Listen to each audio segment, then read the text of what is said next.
what's the largest perfect square that goes into 24? 4. Okay.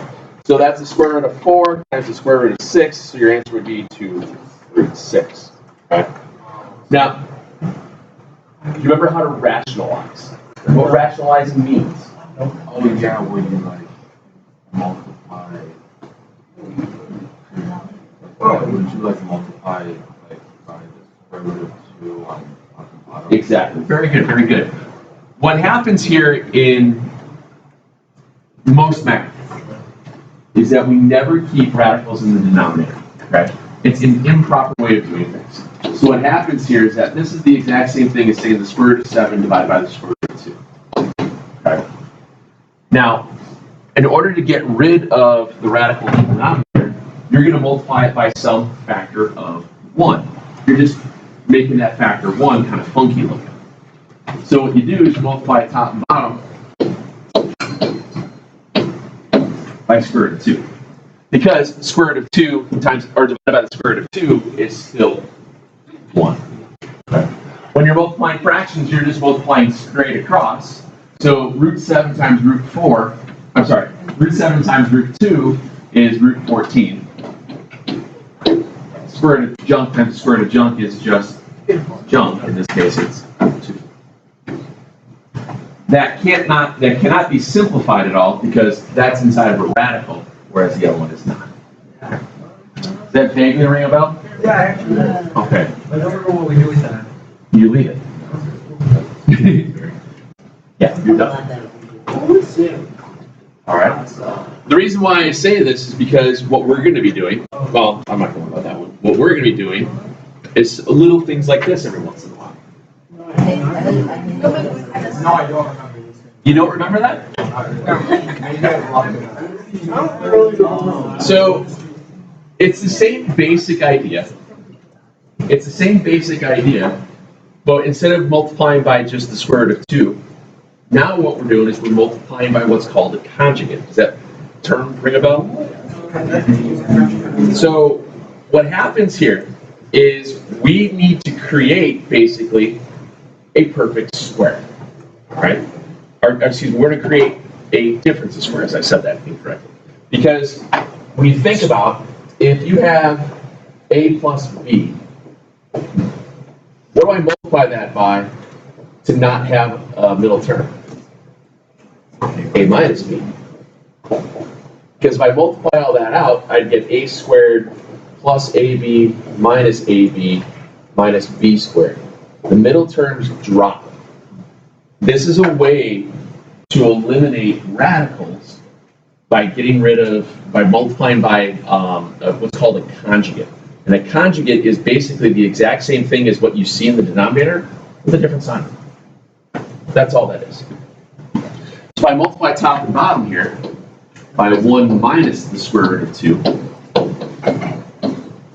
is it 1 minus the square root of 2 divided by 1 minus the square root of 2? 1? Yeah. The same thing is in the top and the bottom. All right?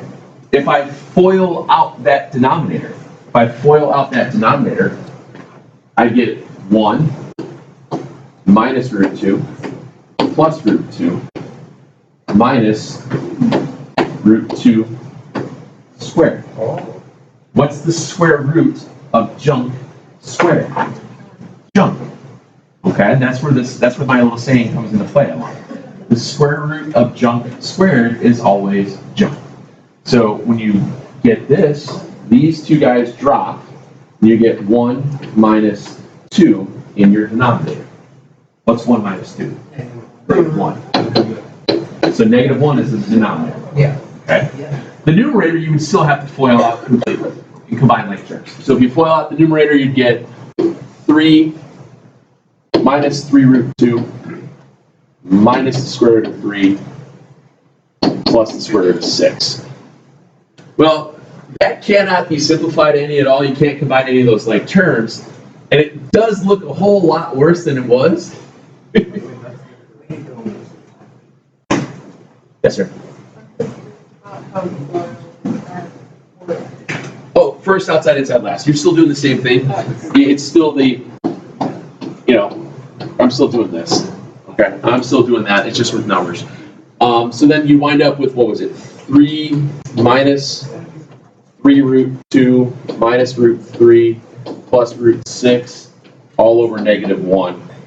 It doesn't look a lot cleaner, not at all, but it is the exact way I'm doing it. I just wanted to show you that because every once in a while you'll see a weird thing in the denominator that we need to get rid of. Just a little reminder. And obviously if it comes up again, we'll do it again, so it's not a problem. Now what do you do? Oh, you give up. Solve, correct. So when you solve, whenever you're solving equations, aren't you doing PEMDAS in reverse? Yeah. Was that SAT? Yes. You can subtract your. Remember PEMDAS? Yeah.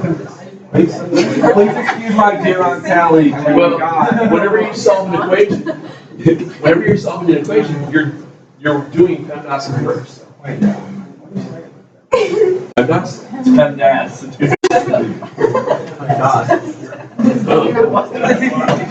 That's how I say it. Anyway, what do you do first? Literally don't talk to me. You gotta subtract the 1 first.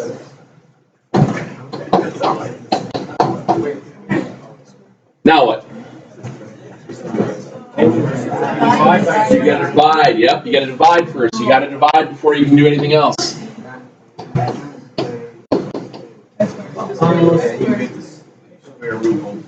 You square root both sides. Now, do you remember, what does square root mean?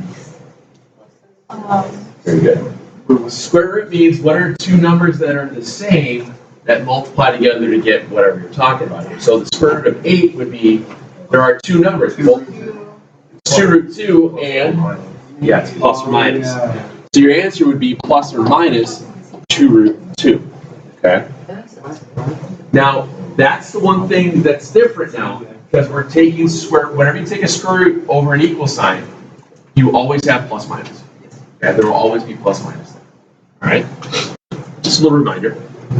All right, let's try this.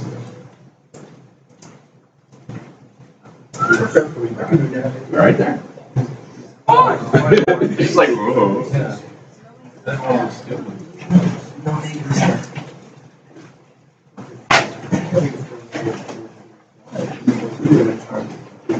So you have 1/3 times the quantity x plus 5 squared is 7.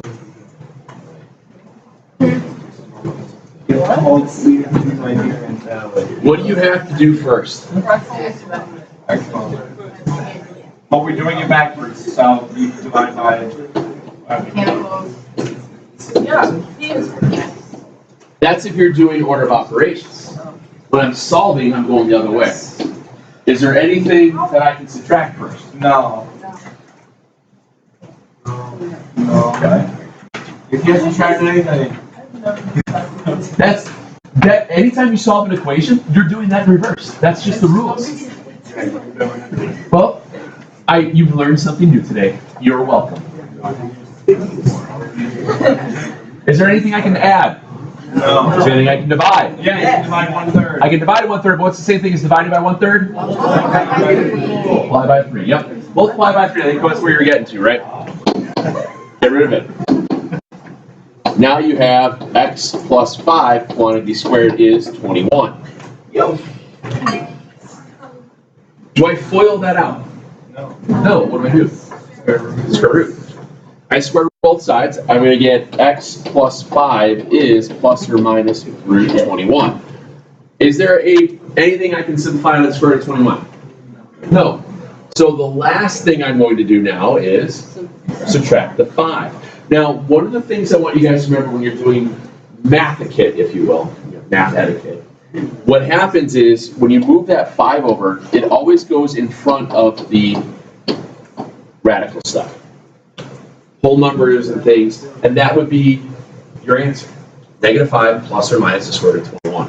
No decimals, no nothing like that. You just leave it how that is. That is an exact answer. Okay. What's that?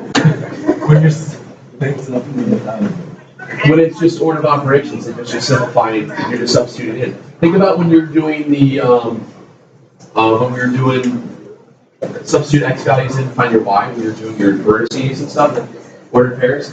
You're picking a value of x, you're substituting in, you're following the rules. We'd say what's 3 squared, what's 3 times 2. You're doing more operations then. Whenever you're solving, you're working backwards. Okay? All right. Which means, let's do. Here, do this one real fast.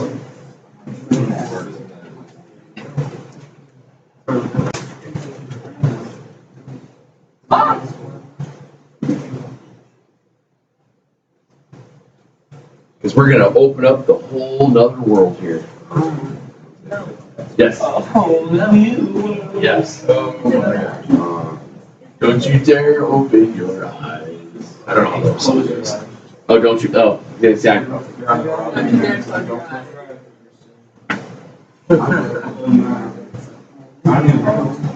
I kind of block out a lot of Disney movies. No offense. I wasn't a huge fan. A lot of I mean, some of them are decent, but at least you watch it. I have not seen the remake yet. I thought the Aladdin wasn't terrible. I didn't think it was terrible. Yeah, the remake I thought was pretty good, but it's so hard to watch it and not think of Robin Williams stuff. He's just anyway. So into this one here, I'm sure you guys got x minus 1. You got to there. Square root. Can't simplify anything. And then you're left with,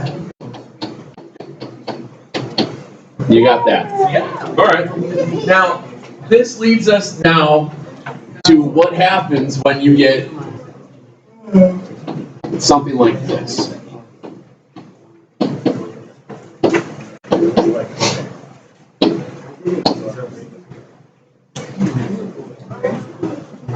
Oh, wait a minute.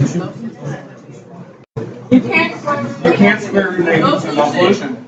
Okay, so what you're saying is I move this over, I get x plus 2 quantity squared equals -7. Yes. All right, so that means I'd have to square root it, and when you square root something, you have a plus or minus, but then you're saying take the square root of -7. You can't do that. And that's what you guys have been taught all along.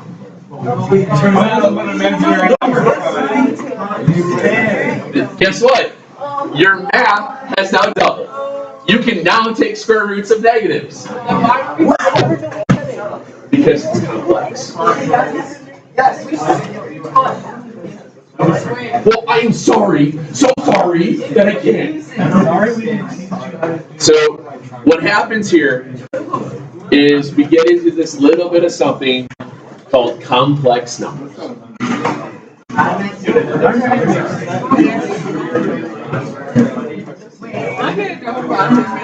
Complex numbers.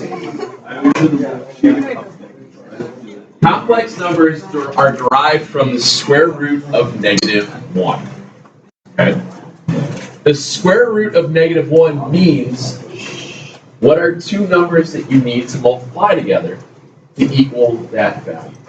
Well, unfortunately, if there are two numbers that are the same number, to get a negative, it doesn't work. Because a negative times a negative is always positive, and a positive times a positive is always positive. If they are the same number, you can't do 1 and -1, because those aren't the same. So math people had to come up with something to figure this out, and they just said, you know what, I have an idea. I'm going to keep it in my mind. Hence, imaginary. This is where the imaginary number comes from. What is that? It's an I. It looks like an L, but like, So, what they do, what they normally do in textbooks is they use a cursive lowercase I to show imaginary. I have always been taught to put, whenever I have a singular T or a singular I, to always put a tail on it. That was just how I was brought up, that's how I was taught to do things, so that's why I write it that small little tail. So the imaginary number is the square root of -1. All right. Now also remember that any number can be written as a composite of other numbers. You guys remember what composites are? Composites and primes. Prime number is a number that's only factors are itself in 1. Composite numbers are numbers you can put together. So if I go back to the idea where we had that square root of -7, well, the square root of -7 is the exact same thing as the square root of -1 times the square root of 7. I can write that as a composite. Okay? So then you just keep the -1. No, because -1 Is it imaginary? is an imaginary number, so we simplify it by turning that into an I. So the square root of -7 is I root 7. That's what that means. So honestly, the only thing that's different from setting up and solving like we were just doing, the only thing that's different is when I get to here, the square root of -7 becomes plus or minus I root 7. So this becomes x plus 2 equals plus or minus I root 7. And then once again, what would I do with that 2? I'd subtract it over, and I get x equals -2 plus or minus, I root 7. Another thing that you guys were taught back in the day when you did quadratic formula, remember how you either had, remember when you guys talked about your discriminant? If it was 0, you had one solution on the axis. If it was positive, you had 2 solutions. You had your zeros. And if it was negative, you said no solution. No solution doesn't exist now?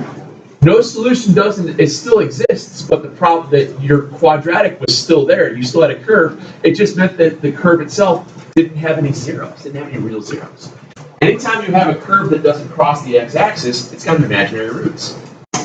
That's where that comes from. That's why we just, when you're learning that in Algebra 1, we just say there's no real roots. And that's true, because there aren't any real roots. They're imaginary roots. They might have been smoking crack, but I doubt it. What's that? Those numbers down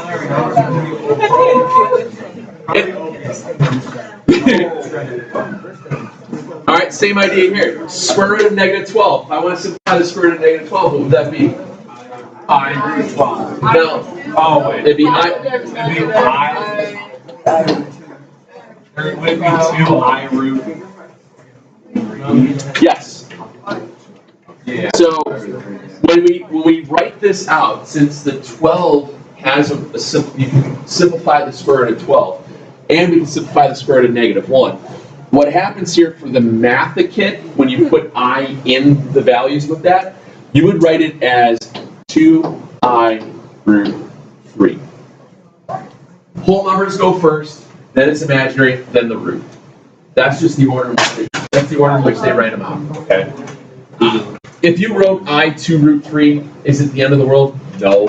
But you don't see solutions written like this. That's how. That's the standard way of writing it. Okay.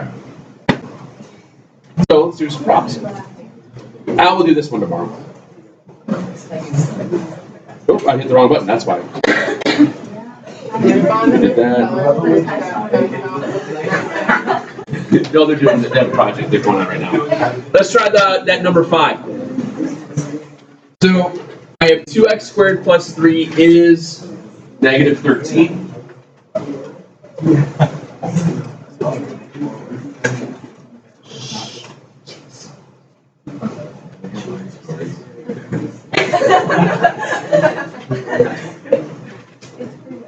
No, because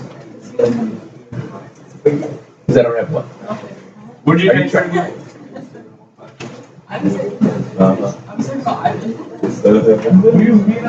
What do you do first? Subtract the 3, good. So we have 2x squared is -16. Divide by 2. Okay. X squared is -8. Square root it again, and then you get x is plus or minus 2I I root 2. It's not any different than solving anything you guys have done in the past. It's just allowing us to do a whole other set of values. So basically, like I'm jokingly saying, you have twice as much work now because there's twice as many types of problems you can do. Because now you can solve things that have negative value. Right? One of the reasons they came up with negative value or negative root stuff is when they dealt with, I think it's ohms in electricity. When the things go through resistance, there's negative root values and stuff. So, do this. Try this one, and we'll call it a day on these. I got two classes on standard. Okay.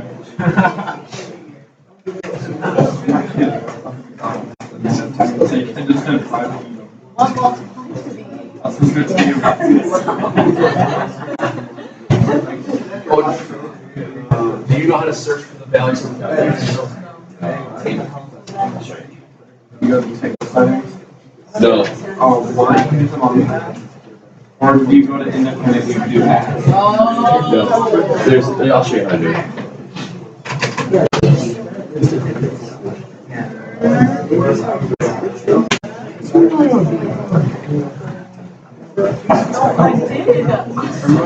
So let's see.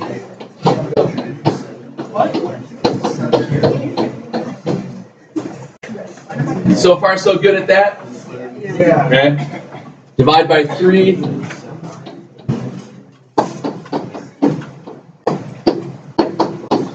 So 3 goes into 14 4 times. And there are 2 left over. 3 goes into 27 9 times.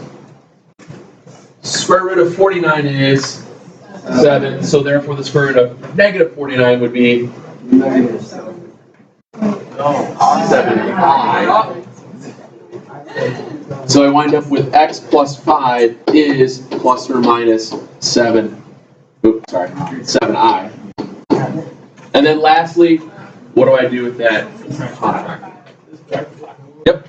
So always put whatever value this is in front of your plus minus. It's just cleaner. All right. What was your question? So why did something happen? It's not stupid. It doesn't matter, but it's more math etiquette to put it there. Treat the I value like you would if it was 2x. You wouldn't call it x2, would you? You know what I mean? You wouldn't treat it that way. Treat it like you would as a variable as you're writing it through, even though it actually counts for something. One of the things that most students forget, I know that this calculator doesn't do the simplifying of square roots, which I got time.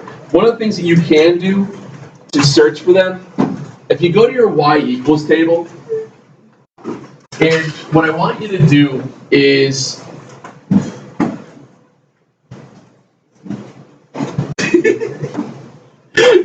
what I want you to do on your y equals, I want you to type in, let's do 12 divided by x squared. All right, I want you to do 12 divided by x squared, and then I want to go to the table. Second graph. Okay. Right now, I'm back at that 50 because we had moved a bunch of stuff around. So what I'm going to do is go to my table set and see how it says table start. Right now, mine's at 50. I'm going to change it back to 0, and then I'm going to hit second table again, and it just resets it through. All right. So go to your window, or sorry, second window, and then just reset it to 0 for table start. So, can you divide by 0? That's why it's an error. So the first question is, why can't you divide by 0? Well, what the calculator is doing is taking 12 divided by 0 squared, 12 divided by 1 squared, 12 divided by 2 squared, and so on and so on and so on. So what it's doing is that it's searching for a perfect square that 12 can be divided by. So what happens is 1 squared, or 12 divided by 1 squared is 12. 12 divided by 2 squared is 3. So that means your answer is 2 root 3. That's how the searching for the square roots in the calculator for this one works, okay? That's how this one works. Try it again with like 108, because it's a larger number. If I do 108 divided by x squared, same deal. Second table, and you're searching through. Usually what happens is it's the last whole number set that works before everything goes to decimals in your y value. 6 root 3. That's the square root of 108. 6 root 3. Okay. See how that works? Yeah. It's a little weird. It takes a little getting used to, but it's an easy way to search for your roots if you're not sure on something. Okay. I want you guys to write these down here. I have the PDF files for both days on the calendar right now. So on the 5.3 stuff, it's page 268. Let's do 63 through 68.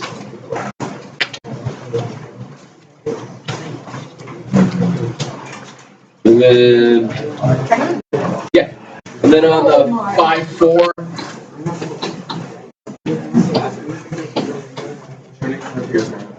Then go.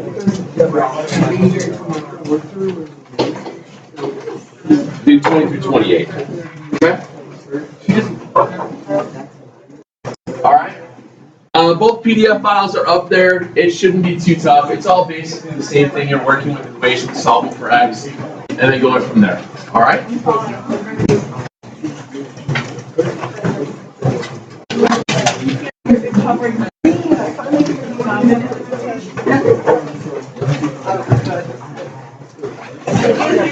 I feel like I have to take a picture. I'm not going to have